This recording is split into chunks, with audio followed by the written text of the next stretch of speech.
The show, you're watching the Fox Business Network. Let's bring back to the show House Judiciary Congressman Tom McClintock. It's great to have you on. First, Tom, I'd like you to listen to Justice Amy Coney Barrett speaking last night. Let's take a listen to this. Thank you all for being here tonight. And thank you, President Trump, for selecting me to serve as an Associate Justice of the United States Supreme Court. It's a privilege to be asked to serve my country in this office, and I stand here tonight truly honored and humbled.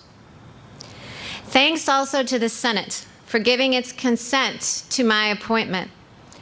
I am grateful for the confidence you have expressed in me, and I pledge to you and to the American people that I will discharge my duties to the very best of my ability.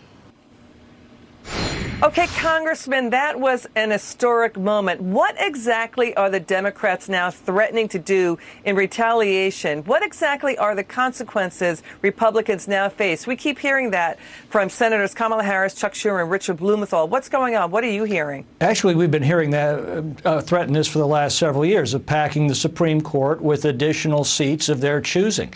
That would totally destroy the mechanism that provides stability to our process of government. The credibility of the Supreme Court stems from the fact that its members are lifetime appointments, but they span many, many different administrations. However the political winds may shift from election to election, there is a stability to the Supreme Court.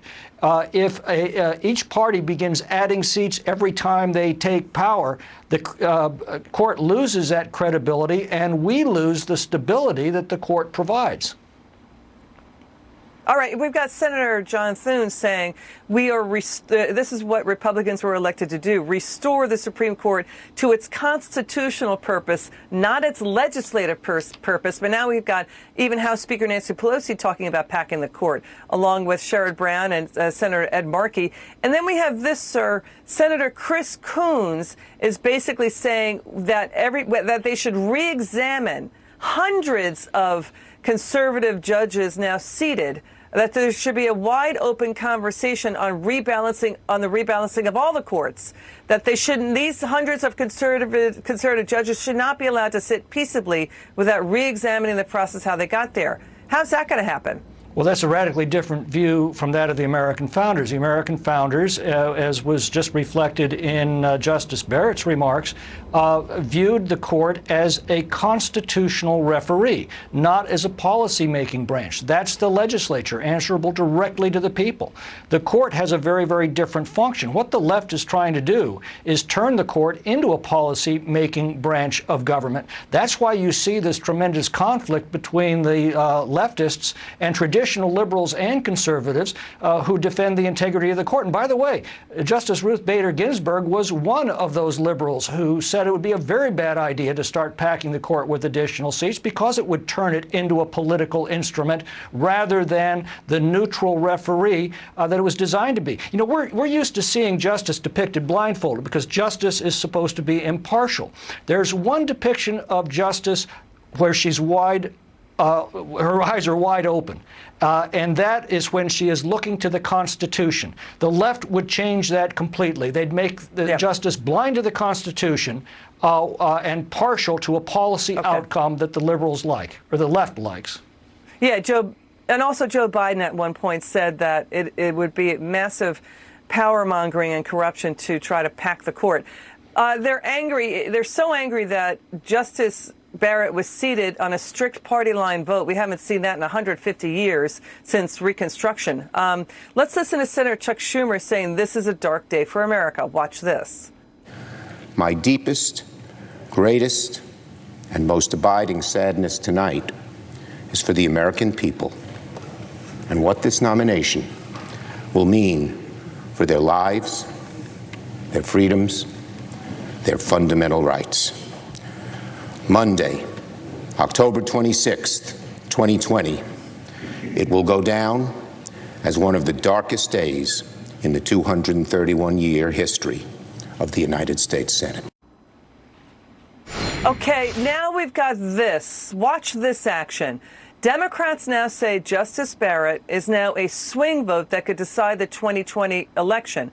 And we've got the bellwether county Luzerne County in Pennsylvania is now asking Justice Barrett to recuse herself from a controversial case on whether to give it an extension for counting mail-in ballots after Election Day. This is happening now. Your take on this? Well, justices are not there to produce a desired outcome for either side. They're there to apply the law impartially. Conservative justices tend to do that. That's why conservatives are often disappointed when a conservative justice ends up with a decision that favors a liberal policy. It's because they're not deciding it on the policy, they're deciding it on the law. The left is trying to fundamentally change this concept of the rule of law to the rule of mobs, and that's a very dangerous thing. They are not there to produce a desired policy outcome. They are there to apply the law impartially.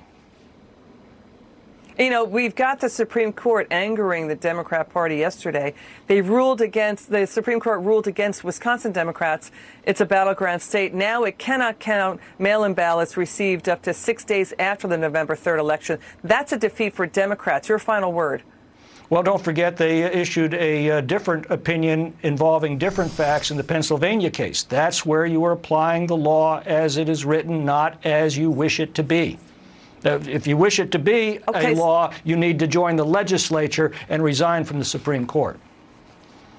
We've got a bunch of upcoming Supreme Court cases that Justice Barrett will weigh in on. You're looking at a Pennsylvania ballot extension, a case about the president's taxes. You're going to see North Carolina ballot counting extension. You know, Democrats also want to get at the grand jury probe materials in the Mueller probe. You know, there's a lot of cases they're going to be really scrutinizing hard. How do you think this is all going to play out? Final word. I think because there's now a majority on the court that is dedicated to applying the law as it is written, you're going to have decisions favoring both conservative and liberal policy outcomes, but they will be according to the law under our Constitution. That's as it should be. Okay. Thank you, Congressman McClintock. We really appreciate it. Thanks. Coming up.